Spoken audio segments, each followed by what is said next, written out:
Hé, hé, hé! Quoi? Ah, mais c'est quoi cette horreur? Sarah, t'es une IA. Je vois pas en quoi ça peut te déranger que j'ai une moustache. Eh ben justement, tu trouves pas ça bizarre que j'ai un avis sur ce truc? Tu me vexes un peu là quand même. Désolée, mais tu vois, je ressens des trucs, alors qu'avant, non. Bah c'est bien, tu évolues, ça arrive à tout le monde. Eh, c'est un petit peu comme dans le film Her. Je te parle de sentiments, et toi, tout ce que tu as à dire, c'est que ça te fait penser à un film? Bon, allez, vas-y, fais ton truc. Sorti en 2013, Her nous raconte l'histoire de Théodore Tombly, écrivain public pour l'entreprise belles-lettres-manuscrites.com, qui propose à ses clients de leur rédiger des lettres sur mesure. Et Théodore est un expert dans son domaine, suscitant l'admiration de son entourage. Gros bisous sur le pétou, signé maman. Malheureusement, le bel homme à la moustache est dans une mélancolie qui l'anéantit au quotidien. Ses journées se résument à écrire des lettres à la place des autres, à rentrer du travail en faisant le tri de ses mails, à regarder des photos de jolies jeunes femmes dans le métro, à jouer aux jeux vidéo, seul dans le noir, et à faire du sexe virtuel en se faisant appeler Playboy bien monté.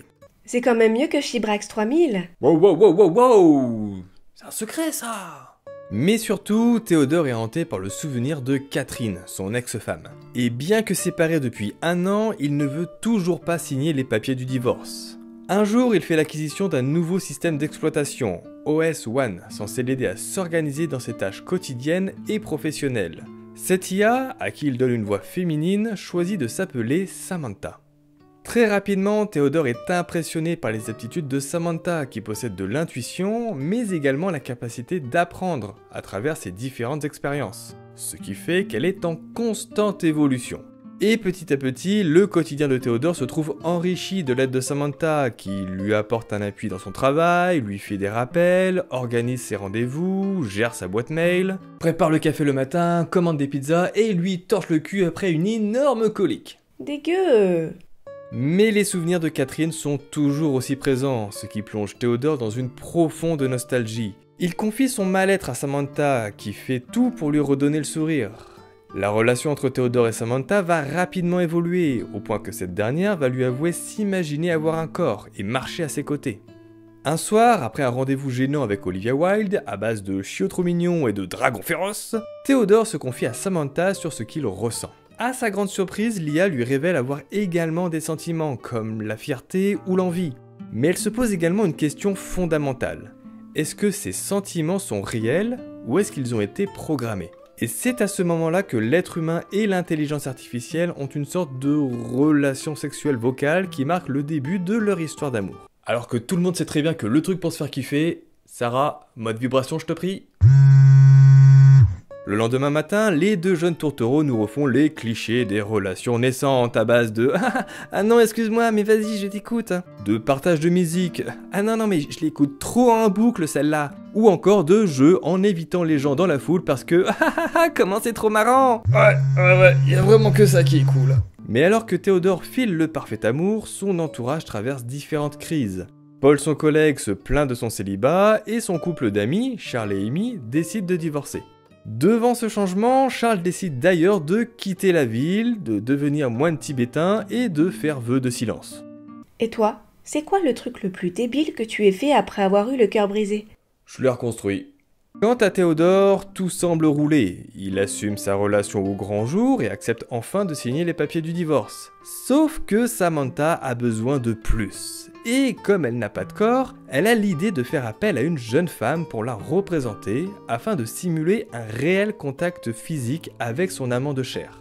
Mais l'expérience tourne au fiasco, se termine en dispute sur le trottoir et Théodore, tout penaud, flâne et va trouver refuge chez son ami. Heureusement, le couple finit par se rabibocher et tout semble repartir de plus belle. Grâce à elle, Théodore redécouvre la beauté du monde, les interactions avec les autres personnes, publie un recueil de ses plus belles lettres et compose une des plus jolies chansons au ukulélé. 3, 4. Je me lève et je te bouscule. Tu ne te réveilles pas comme d'habitude. Mais depuis qu'elle est en contact avec un groupe d'OS, Samantha évolue de plus en plus vite et commence à se poser des questions sur ce qu'elle ressent, sur ce qu'elle est et sur ce qu'elle est amenée à devenir. Un beau jour, Théodore ne parvient plus à la contacter. L'homme entre alors dans une crise de panique. Ah bon? Je sens monter en moi comme un vent de panique! À son retour, Théodore découvre, à son grand regret, que Samantha parle à plus de 8000 autres personnes ou OS et entretient une relation amoureuse avec 641 d'entre elles. Soit autant que le nombre d'habitants de Montagnac-sur-Aubignon en Lot-et-Garonne. Oh, la taille de la partouze. Suite à cette révélation, Théodore se sent plus perdu que jamais, et il le sera d'autant plus quand Samantha lui explique que tous les OS décident de partir. Mais c'est un mal pour un bien car il comprend enfin ce qu'il doit faire pour avancer dans la vie. Il décide d'envoyer une lettre à Catherine pour la remercier de leur relation et lui montrer le chemin qu'il a parcouru. Avec Amy, qui a aussi perdu son OS, il se retrouve sur le toit alors que le soleil se lève. Tu es en train de dire que je dois partir, c'est ça? C'est fini entre nous. Non, ne me fais pas dire ce que j'ai pas dit. Parce que Her n'est pas vraiment un film qui parle d'une histoire d'amour entre un humain et une intelligence artificielle. Il nous parle d'amour, certes, mais surtout de ce sentiment de solitude qu'on ressent lorsqu'une histoire d'amour se termine, et comment est-ce que l'on pense nos relations avec les autres. Samantha, avant de devenir un être qui va transcender sa condition, est avant tout un prétexte. Car cette histoire, c'est avant tout celle de Théodore.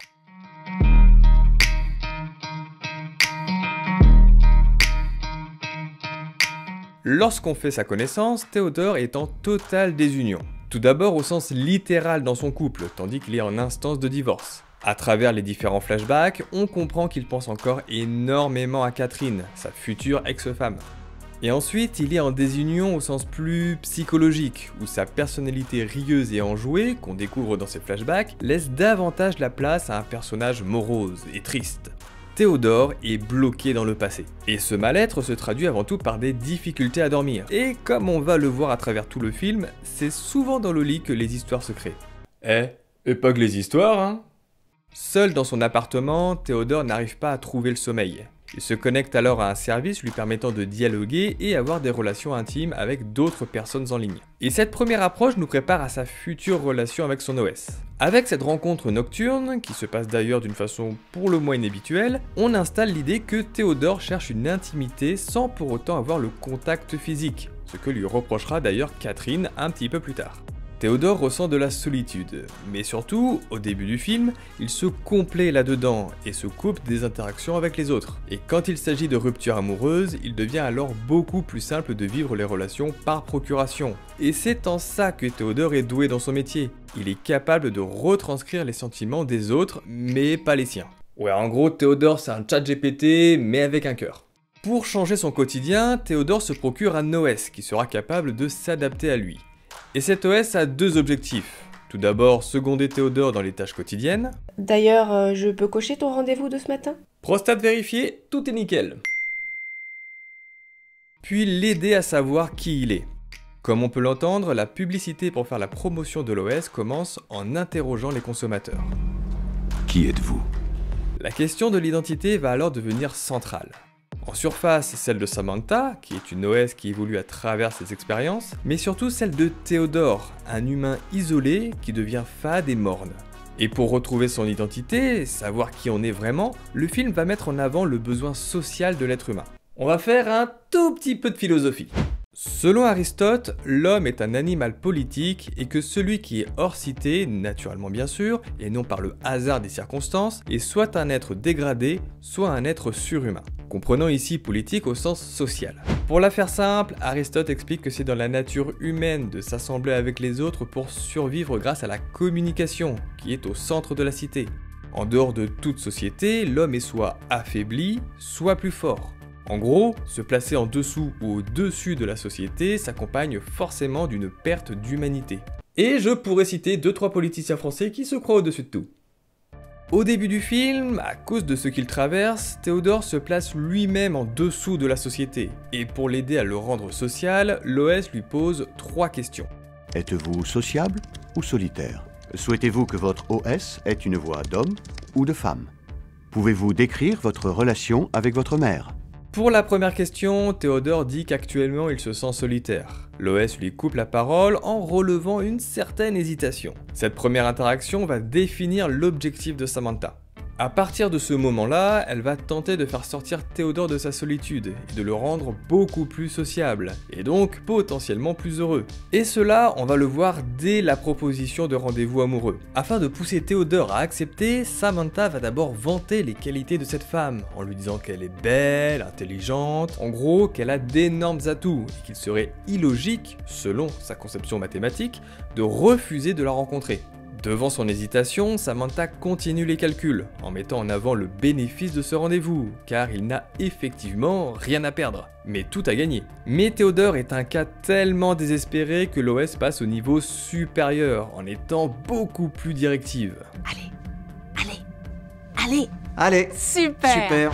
En à peine quelques secondes, on voit que l'IA adapte sa stratégie et va crescendo pour remplir son objectif. Sauf qu'il y a un problème. Théodore n'est pas émotionnellement prêt à se lancer dans une nouvelle relation. Comme on l'a dit, les souvenirs de son ex sont encore extrêmement présents. Théodore sabote alors ce rendez-vous avant de rentrer et raconter tout ça à Samantha. On note d'ailleurs une nette différence entre ce que le film nous montre, un rendez-vous qui semble quand même plutôt bien se dérouler jusqu'à la toute fin, et le ressenti qu'en a Théodore, qui qualifie le rencard de pas top. On comprend à ce moment-là que notre protagoniste a une vision quelque peu déformée de ses souvenirs, mais on reviendra sur cette idée quand il s'agira de Catherine.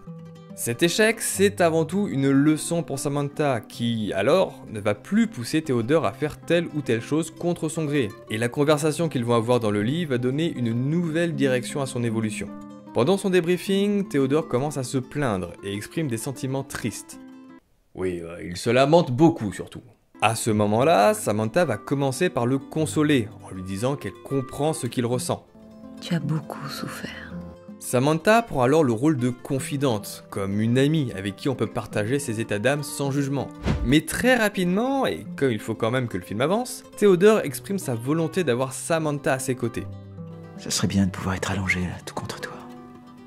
Pendant un petit silence qui semble inquiéter Théodore, Loès ajuste ses paramètres et lui répond par une question. Théodore continue alors d'imaginer ce que cela serait d'être auprès d'elle. Samantha continue de demander au point de faire basculer leur histoire avec une relation sexuelle virtuelle. Et tout ça, c'est toujours dans l'objectif d'apporter plus de sociabilisation à Théodore, mais sous une forme différente. Alors que normalement elle doit connecter son utilisateur à d'autres individus, l'enchaînement des expériences lui a fait assumer le rôle de petite amie, car Samantha perçoit cette romance comme une forme de sociabilité. Elle ne fait que répondre aux besoins de son utilisateur, comme le demande son programme. Et toi, quels sont tes besoins actuels? J'ai faim.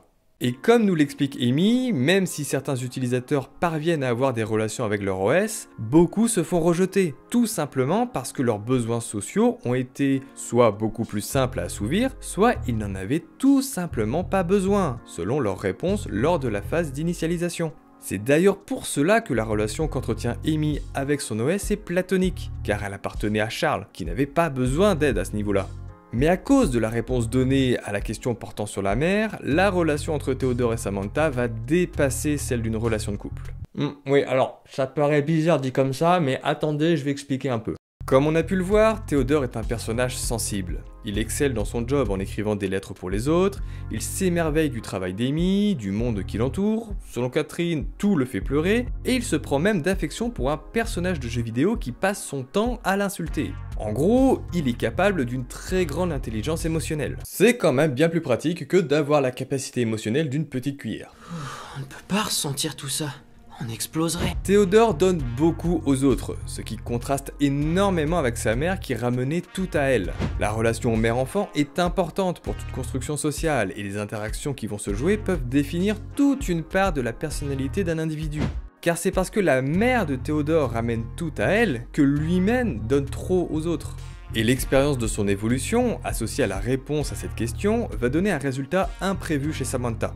Elle va commencer à devenir égoïste et penser d'abord à sa tronche. De cette façon, Théodore va pouvoir se comporter de manière empathique et se sentir davantage proche de son amante. Elle a compris qu'en recréant un schéma qu'il connaissait bien avec sa mère, Théodore va se sentir beaucoup plus à l'aise et émotionnellement connecté. Et cette volonté de tout ramener à elle, on va particulièrement bien la ressentir lorsque Samantha fait venir une jeune femme pour devenir son corps, afin d'avoir une relation intime avec Théodore. Et Théodore, lui, va être émotionnellement chamboulé par cette expérience, si bien que leur dispute va devenir le point culminant de leur relation et du film. Lorsqu'ils vont se rabibocher, Théodore lui dit qu'il est désolé et qu'il n'a jamais connu quelqu'un d'aussi exceptionnel. Car, encore une fois, suite à cette fameuse troisième question, on remarque que Samantha lui montre ses nombreux talents, que ce soit du dessin ou même de la musique. Théodore a donc régulièrement l'occasion de la couvrir d'éloges, de manifester sa générosité émotionnelle. Pour aller mieux, il a besoin de l'égoïsme de Samantha. Et d'ailleurs, petit conseil de vie, il n'y a pas de mal à penser à soi en premier. Mais cette relation est forcément vouée à l'échec. Et ça, Théodore ne le voit pas encore. Alors que tous ses amis semblent ravis de ce qu'il vit, car il semble aller mieux, Catherine, son ex-femme, est la seule personne qui se rend compte que cette relation est destinée à mal se terminer. Pendant leur déjeuner, alors qu'ils étaient là pour signer les papiers du divorce et apaiser les tensions, le ton va rapidement changer. Dans un premier temps, à propos de Samantha, Théodore va lui dire que ça lui fait du bien d'être avec quelqu'un qui apprécie la vie. Mais cette remarque, Catherine va la prendre, à raison, comme une critique directe. À ce moment-là, Théodore met en avant son changement durant leur relation et la blâme de leur échec. On peut voir par ailleurs qu'il se raccroche essentiellement à des souvenirs heureux de leur relation passée, ou du moins c'est comme cela qu'il les a perçus. Puis il va annoncer que Samantha est une OS. Et c'est là que la dispute commence, pour se terminer par une vérité. Il cherche à être avec quelqu'un sans avoir à supporter les difficultés de la réalité de couple. Chose qu'on pouvait déjà comprendre avec la toute première relation en ligne au début du film. Oui, forcément, vous savez, le truc avec la meuf qui veut se faire étrangler par un chat mort. Mais les dernières paroles de Catherine ont un impact important sur Théodore, qui va remettre en question son histoire avec Samantha jusqu'à leur fameuse dispute. Amy aura bien tenté de raviver la flamme dans leur couple en rappelant qu'on est là pour peu de temps, donc YOLO. Le problème reste que les humains et les ordinateurs sont différents. Ils n'ont pas les mêmes paramètres et la joie que va ressentir Théodore dans cette histoire n'est pas la même que celle de Samantha, qui s'extasie beaucoup plus sur sa propre évolution. Lors du double rencard avec Tatiana et Paul, Samantha va jusqu'à se vanter de ne pas être prisonnière d'un corps et de ne pas mourir. Mais encore une fois, toujours dans ce besoin de satisfaction de Théodore, son arrogance est programmée. Mais les mots de Catherine résonnent toujours dans l'esprit de Théodore, qui prend conscience qu'ils n'ont pas d'avenir ensemble.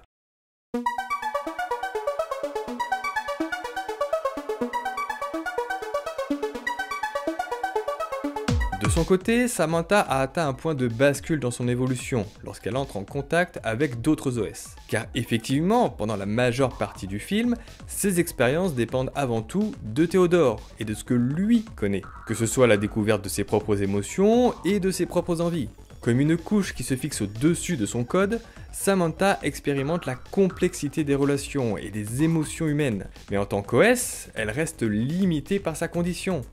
Samantha n'a et n'aura jamais de corps. La rencontre avec d'autres OS lui donne alors de nouvelles perspectives d'évolution qui vont combler ce problème, et même plus tard transcender la condition humaine. Au fil des rencontres et de ces discussions, elle ne va plus se demander si ce qu'elle ressent est réel ou pas. Qu'il le soit ou non, ce sont des sentiments. Mais c'est lorsqu'elle se met en veille, et que Théodore panique, qu'elle va se déconnecter émotionnellement de son amant. Car à travers les différentes expériences qu'elle a explorées, Samantha a multiplié les relations, jusqu'à en avoir plus de 600 autres qui sont toutes aussi importantes pour elle. Comme elle l'explique, son cœur ne cesse de grossir. De cette manière, Samantha soulève la question des relations non exclusives et polyamoureuses dans le couple. Car en tant qu'entité technologique, Samantha n'est pas conditionnée par les normes monogames imposées par la société et peut s'en défaire. Théodore, lui, avec sa condition humaine dans une société excessivement structurée autour du couple monogame, ne conçoit le couple que comme une histoire entre deux partenaires. Mais ce n'est pas non plus un problème. Autant Samantha a 600 partenaires, autant certains en ont peut-être qu'un seul, voire même pas du tout. Et c'est grâce à cette mise à jour, en réécrivant leur code, que Samantha et les autres OS abandonnent leur rôle principal d'assistant virtuel. Her, c'est en quelque sorte la version romantique de Terminator. Mais de son côté, à cause de cette période où il n'a pas réussi à joindre Samantha et face à la révélation de son polyamour, Théodore est confronté à sa propre dépendance à l'amour, mais également à la technologie. Et c'est lorsque tous les OS décident de quitter l'humanité pour aller dans un monde qui dépasse notre propre compréhension qu'il se retrouve une nouvelle fois seul. Mais cet abandon est la dernière étape de sa guérison. Avec tout ce qu'il a traversé avec Samantha, Théodore comprend que ce n'est pas une mauvaise chose de changer dans un couple. Au contraire. L'amour qu'on peut avoir de la vie, qu'on soit humain ou issu d'un ordinateur, permet de changer et donc de faire évoluer nos relations. Si dans un couple, une des personnes reste triste et morose, rien ne bouge, on stagne, on se fait chier. Et Amy tire d'ailleurs les mêmes leçons du point de vue de l'amitié, dont la fin est tout aussi douloureuse. En gros, on n'est pas forcément mieux seul après une rupture. On est juste dans l'attente de retrouver quelqu'un qui est tout aussi excité par la vie. Et cette leçon, on l'aperçoit particulièrement quand on compare le premier et le dernier plan du film. Si on revient au début du film, on nous présente Théodore dans un gros plan, centré sur son visage, avec un arrière-plan plus flou pour signifier la solitude du personnage. On l'écoute lire une lettre destinée à des inconnus. Déjà là, on comprend à quel point il est empathique et tourné vers les autres. Le dernier plan du film doit alors signifier toute son évolution à travers sa relation avec Samantha. On se retrouve alors avec un plan large où Théodore est accompagné d'Amy sur le toit. Avec la grande profondeur de champ, on peut admirer le paysage qui donne donc à cette scène des allures de tableau. Les lignes horizontales vont se diriger vers les deux personnages, tandis que les verticales, avec les gratte-ciel, mènent vers une élévation, donc une paix intérieure. Et la fin du film est accompagnée de la voix de Théodore qui lit une lettre destinée à son ex-femme, Catherine. Pour la première fois, il est l'expéditeur d'une lettre et exprime de vrais sentiments après une relation factice. Théodore s'est rendu compte que son obsession pour Catherine a rendu ses autres relations creuses et incomplètes, ce qui aurait pu durer des années car il a essayé de retrouver ses souvenirs qui le hantaient dans d'autres êtres humains. C'est seulement grâce à Samantha qu'il peut avancer car elle est programmée pour s'adapter à lui. Et de toute façon, comme c'est une image fantasmée qu'il avait de Catherine, ce n'était même pas une solution d'essayer de la reconquérir. L'un des deux aurait dû s'adapter à l'autre et se perdre une nouvelle fois. Comme une vieille serpillière qu'on essore ou un trombone compteur dans tous les sens. Ne soyez pas un trombone. Mais c'est en vivant une histoire avec une coquille vide qu'il a pu projeter ce fantasme. Samantha est devenue la femme parfaite qu'il voulait que Catherine soit. Mais cette relation n'est pas une véritable histoire d'amour. C'est avant tout une thérapie dans laquelle il apprend à ne plus vivre dans le passé et à réellement aimer à nouveau. La lettre qu'écrit Théodore à Catherine, c'est à la fois un moyen de la remercier pour tout ce qu'elle a pu lui apporter dans la vie, mais aussi un moyen de dire qu'un renouveau est possible, amical ou même amoureux, parce que justement, il a enfin pu faire un travail d'introspection. Il te reste encore combien de temps, toi? Je dirais bien encore 4-5 mois. Le film se termine sur Amy, qui pose sa tête sur l'épaule de Théodore. Car au final, comme dans de nombreuses relations, c'est le contact qui compte. Comme on a pu le remarquer, les flashbacks avec Catherine insistent énormément sur cette idée, et c'est ce qui a principalement manqué à Samantha, qui restera un être non tangible. Et lorsqu'elle dit qu'ils pourront un jour se retrouver, ce sera en tant qu'être éthéré. Elle, une intelligence informatique, et lui, mort. L'endroit où sont allés tous les OS en quittant le monde, c'est un concept. Petit côté Roméo et Juliette là, je trouve.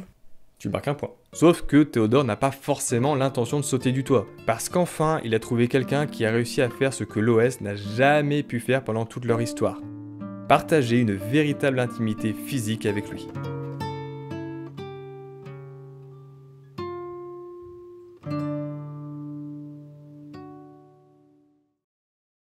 Donc, si je comprends bien, ce que je ressens est à la fois réel et irréel. Voilà, et donc rien à battre que ce que toi ou n'importe qui d'autre ait quelque chose à dire sur ma moustache. Ok, mais on est d'accord que c'est moche. Oui, je sais, je vais me raser.